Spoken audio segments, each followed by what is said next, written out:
And hello, everybody. I am Doug King. Welcome to Presence as we do our first series of 2025 CE. And as I mentioned, for those of you that are in the newsletter, I was dealing with some issues through the fall last year and through the holidays that were affecting my health. I had to go through some treatments and processes for that, and I am now good to go. Excited to be back. But as I was spending that time, apart from doing these podcasts and so forth, it gave me time to think, it gave me time to read, it gave me time to observe kind of what I might call the State of the Union, if you will. And I thought, when I come back and get started in the first series, I thought, it's time to have an updated conversation around the topic of cartography. Now, I've brought up cartography before, and I don't know how many years ago or over what period of time, but of course, this is a concept that helped me to look at several years ago where things were standing in terms of a map or mapping things out. And so cartography is a term that obviously is used in map making. I'll get it out there in a minute. But what I'm talking about is the world of religion of Christianity. And I'm thinking in terms of Christianity as a map, and specifically where you, the person viewing right now, wherever you are, whatever your perspective is, where you would place yourself on that map. Further, where do you see others on the map as we discuss this through this series? How do you see your relationship with those others on the map who also identify as Christians? So, what we're looking at then is a map of the world religion Christianity. We're looking at the diversity of views about this world religion, Christianity. And of course, that will include the diversity of views about the church. And that diversity shows up in the form of thousands of denominations and so forth. And so I thought, I've talked to a variety of people, so many different perspectives over decades of time now. And I thought, well, the first thing I'd like to do is just share with you in a conversation here why my experiences over the decades has given me a unique insight into a discussion like this. You see, Presence is not affiliated with a specific denomination. Yet I myself have grown up in Christianity. I come from Christianity, and I spend all my time talking to those both within and beyond Christianity. And I thought, it'd be a good idea to just share some of the numerous backgrounds, denominations, different people that I've spoken with. I've discussed with Protestant pastors, contemplative Catholics. I talk to many people who are very involved with a particular church, people who are involved in a particular church, but their kids are not, their grandkids are not. I've had some real heart to heart perspectives about that. Some of the people that I've talked with, depending upon where they are on the map, have a high degree of anxiety about that issue, whether they're Protestant or Catholic. I would say also that not only going through and talking with pastors and lay people, if that's a term we want to use. I've also talked to academic theologians. For example, I have talked in the past on some podcasts of I have an involvement and am a member with a group of theologians who meet yearly during the Academy of World Religion. Those folks are pursuing a project entitled Theology Without Walls.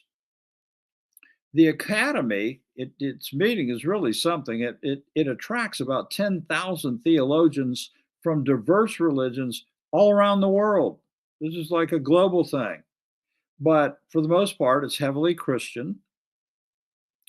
I had an opportunity to attend one of the very first meetings of Theology Without Walls in San Antonio 10 years ago. So I am a member of TWW, Theology Without Walls, although I am not an academician. Those of you that know my past know that I have an undergraduate degree in theology and biblical languages, and I was in graduate school when I stepped outside the boundaries of the denomination in which I was raised. At that point, I lost my scholarship, and I was informed that they took it away because I probably would not be of any use within that denomination, and they were right. They were 100% right. They did the right thing. So I'm going to talk about not just denominations, interpretations, and so forth, but I'm also going to talk about the biggest wall standing in the way of postmodern theology today. Now, there are some of you who are new to presence. You haven't been through the various worldview lenses, but we will be going through that. And for those of you that have been with me for quite some time in these things, I'm going to do a basic overview of spiral dynamics, a historical model of worldviews for these new viewers who haven't been through all of that. But make no doubt about it, every time I go through it, every time I think about it, I myself am learning new things. And that's been going on for 20 years. So if you will stick with me, I'm going to say, even if you have heard things about spiral dynamics, watched and listened to videos that I've put out, there will be some new ideas for you as well. So, we're talking about a process that's been going on for 2,000 years now. And my proposal is that we are currently going through a world of chaos that is actually leading to an evolutionary leap beyond any and everything that has involved the understanding of the world religion Christianity and the understanding of what we know as the church in all its many diverse iterations. So, first of all, I want to say that any and everything that I talk about has come from my study of the biblical narrative. The biblical narrative is still very much the foundation for the things about which I speak. I am not an expert in Hinduism, Buddhism, and so forth. My whole background is biblical narrative. And so when I talk about the map, the world map of Christianity, I'm going to be coming from the biblical narrative. And it is the basis of the things that I'm going to propose. So I want to say that I'm well acquainted with a variety of different backgrounds because I've spent my life actually talking to all these diverse people face to face. I don't just study about what other people think. I have made it a point to seek these people out from all these diverse, different backgrounds, invite them to come to our Atlanta Presence location, spend a few days here. People have come here in discussions for 2 or 3 days. We sit, we spend time, we eat meals together, we share personal things together. We connect on the deepest level of our shared humanity, our common desires to be one with the transcendent. And that's what all of these people on this map and diverse backgrounds have is a desire to be one with the transcendent. That which the biblical narrative calls God. So I've invested a lot of time finding out about all these people on the map. And then, last of all, in this series, I'm going to have a lot to say about the current state of theology with regard to the seminary. Because, why is that? Because the seminary trains and educates the pastors and the priests who are guiding the thinking and understanding of millions of people on this planet. You may love your pastor, you may love your priest. I would say to you, welcome to this conversation. You know, you've got the ability to click a single button and X out of this thing if you don't want to hear any more about it. But if you do, if you love your pastor, your priest, I'm not here to change your mind about that. I'm going to share with you what the present's thinking is about where we have been and where we are going. If you're a person that has a question about where things are going with your church or parish, welcome.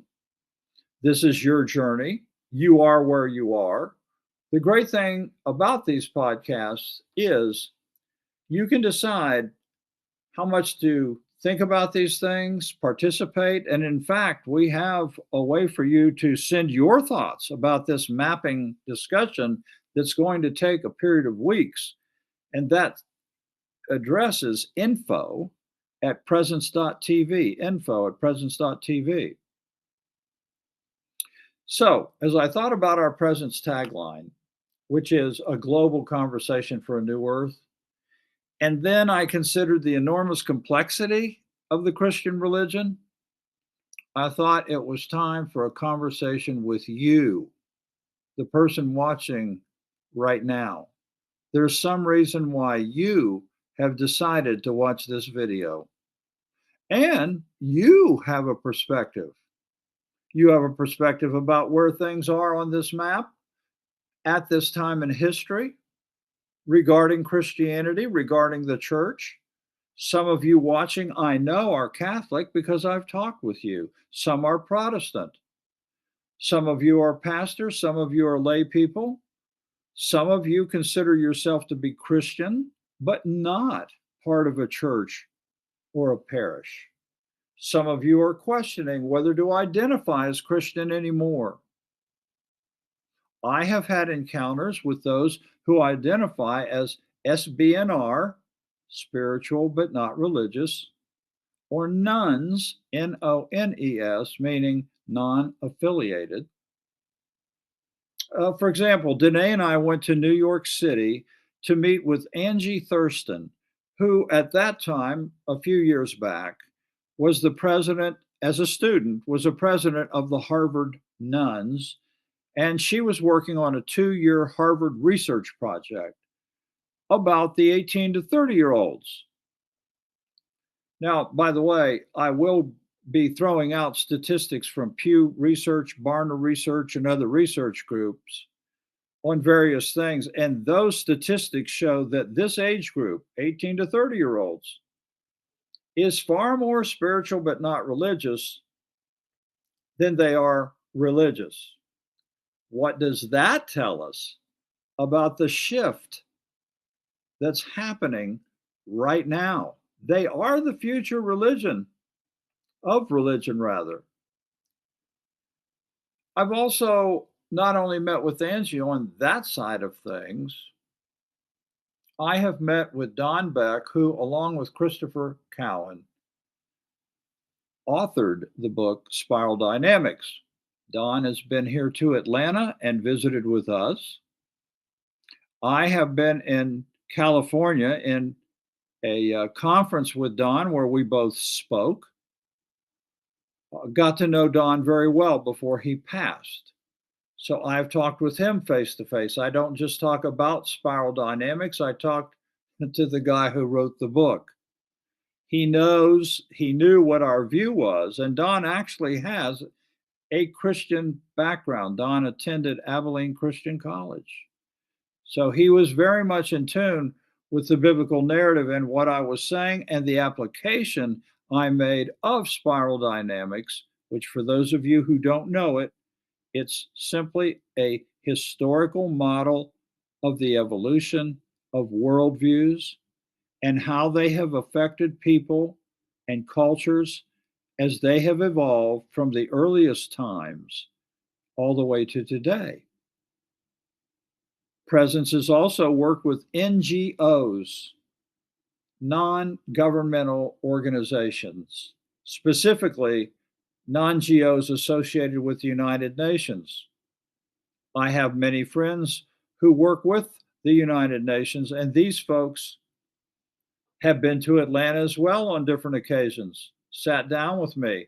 We've talked about the present's vision for the future.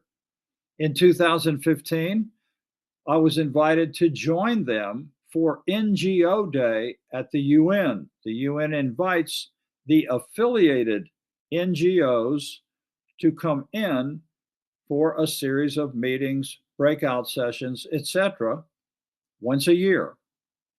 I was invited to be on a panel, and I actually got to speak at that breakout panel at the UN. Our board chairman, Robert Costa, was with me. It was really a lot of fun. We got to take the pictures, of course. We got to see the main assembly halls and do a little tour.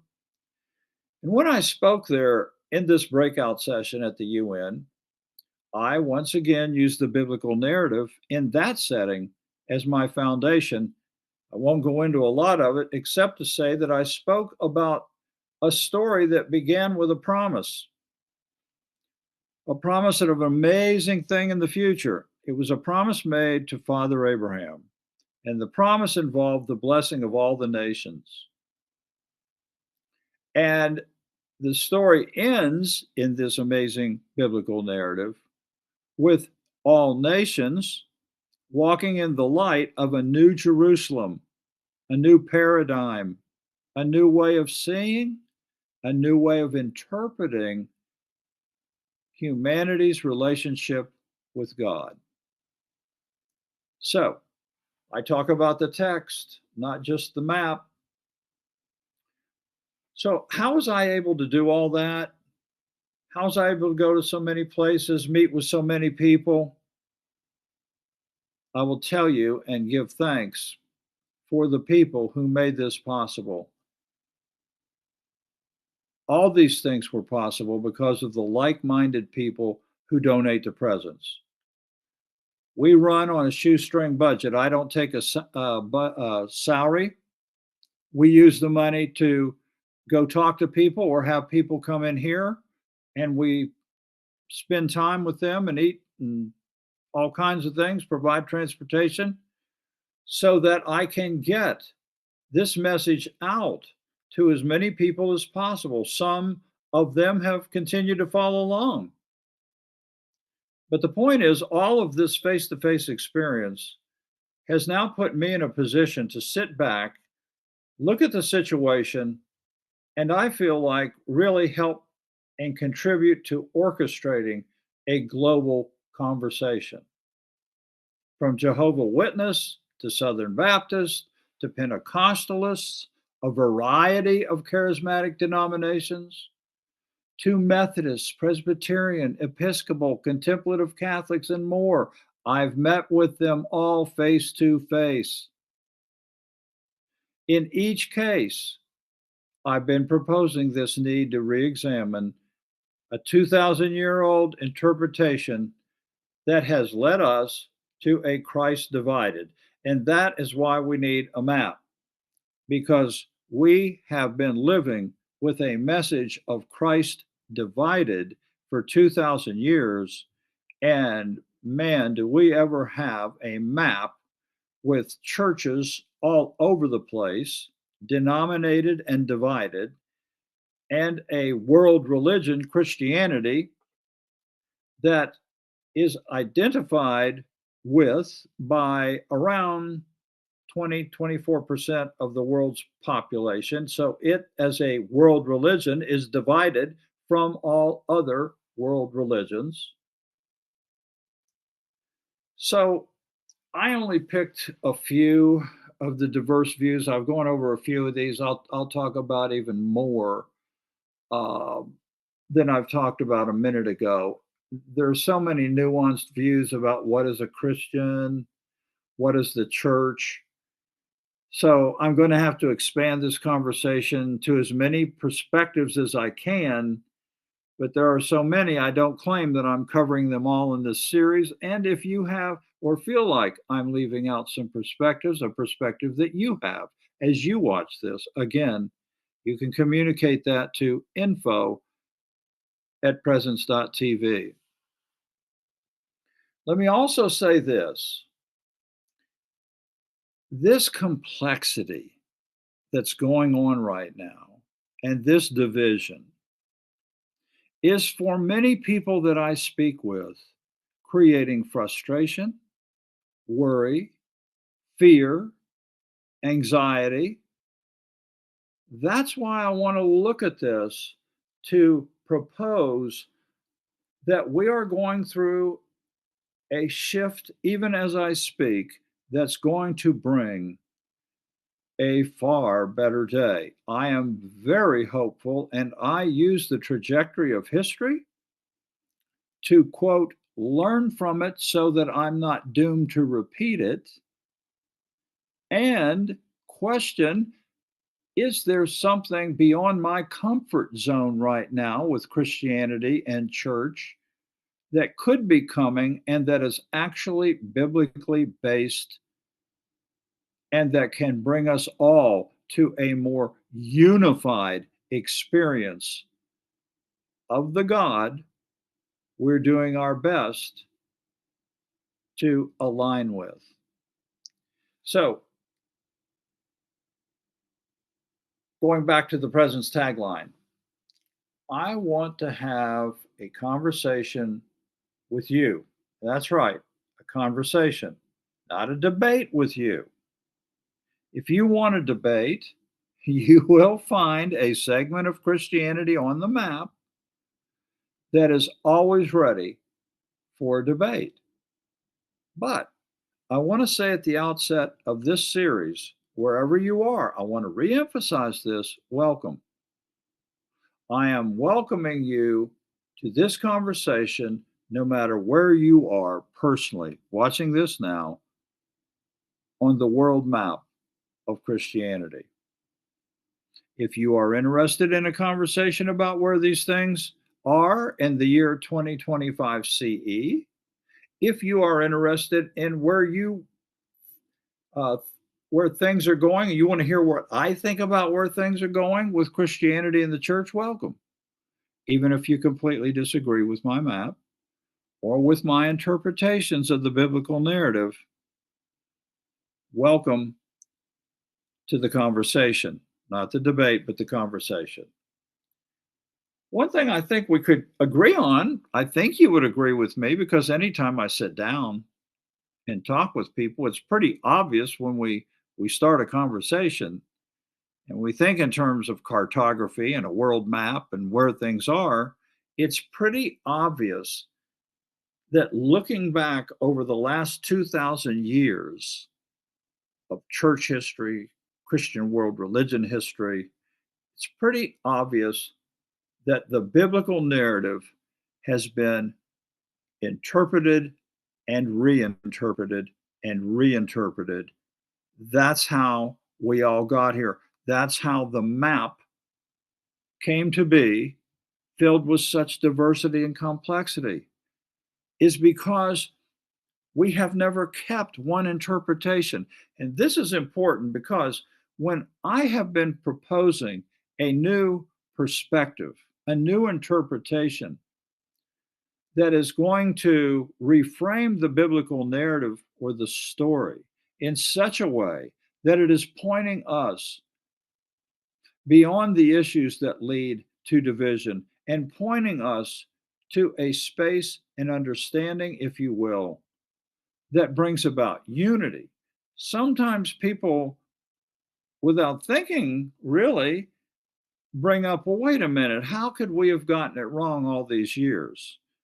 Or who is anybody to bring up a new perspective like that? And of course, if we think about it for a minute, when you say, who is it that would change the interpretation? Well, I guess the Baptists, Presbyterians, Methodists, Jehovah Witnesses, Orthodox Catholic, Eastern Orthodox, I guess they all felt like they had the right to their own interpretation of the very same biblical narrative because that's how we all got here. So, of course, the biblical narrative has been the subject of interpretation and reinterpretation. But the question is, why did people interpret it in such a way that it got us here? How did we go from the Holy Roman Empire and the Catholic Church, which was all that existed in the beginning, right after Jesus and the apostles had left the scene? The Holy Roman Empire was the very first to have this interpretation, and it was not kept to this very day. I mean, look at the proliferation of what we have. So we need to understand right off the bat, and remember, I guess more than anything, is that there's constantly been reinterpreting of the biblical narrative.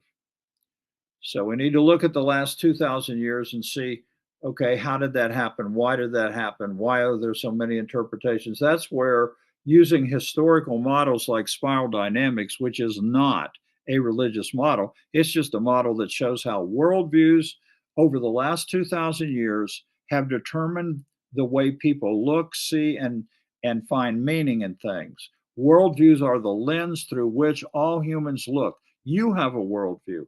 And whatever your worldview is, that's the lens through which you will find meaning. It's the lens through which you will interpret.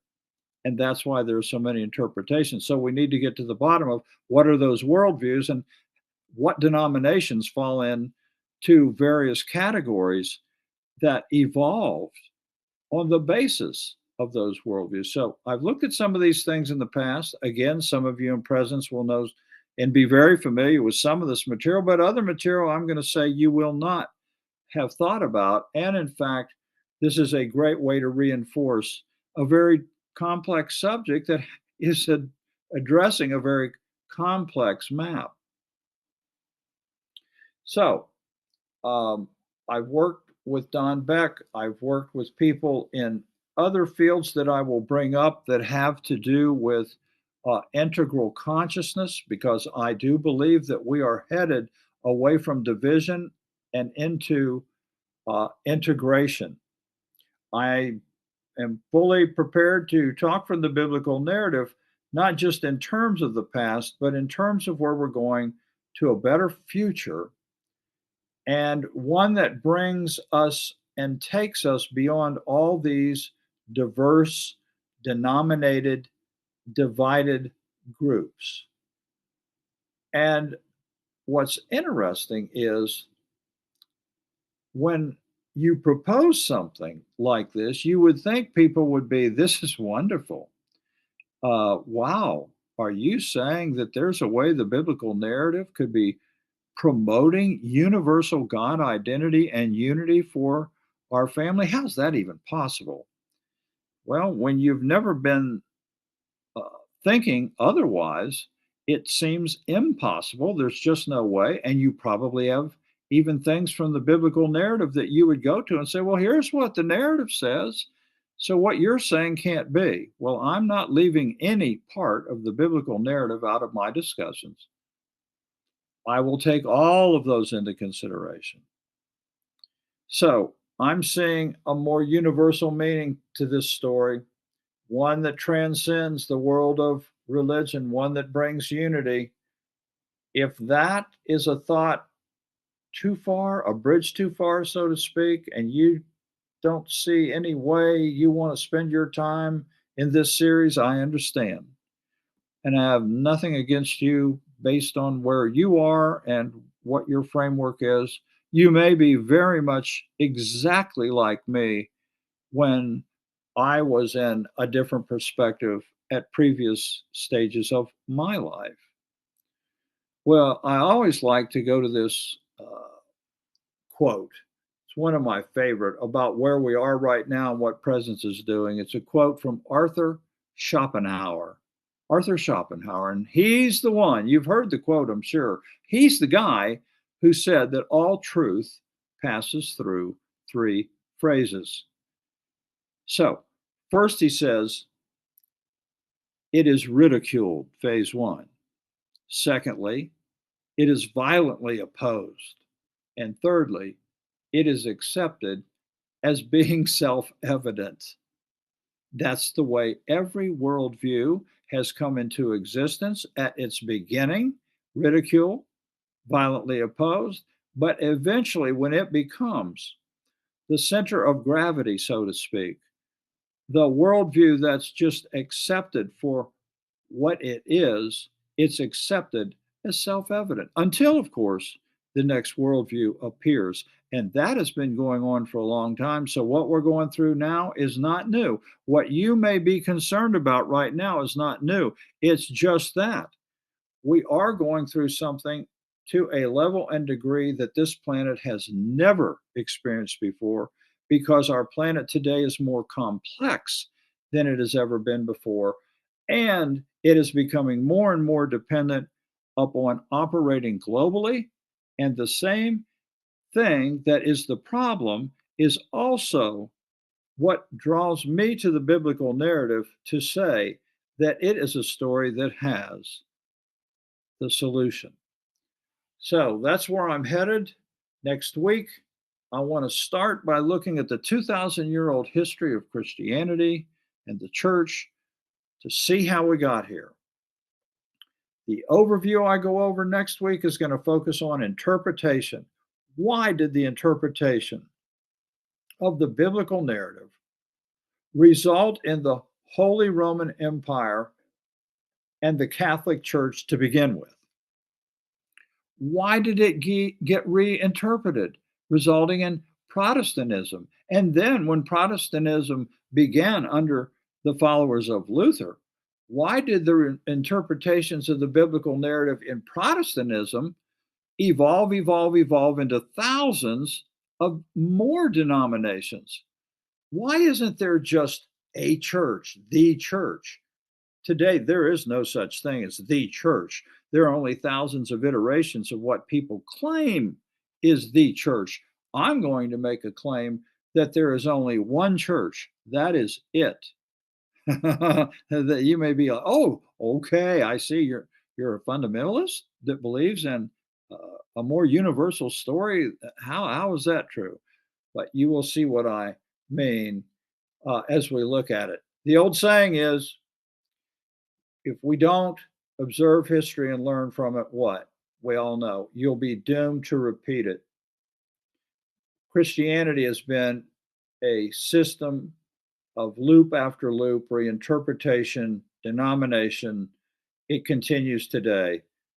So, all of this, I'm trying to really set the stage for a future meeting, a future future episodes in my series. And so I'll be looking forward to being with you then. Thanks for joining me at this introduction, and we'll see you next time.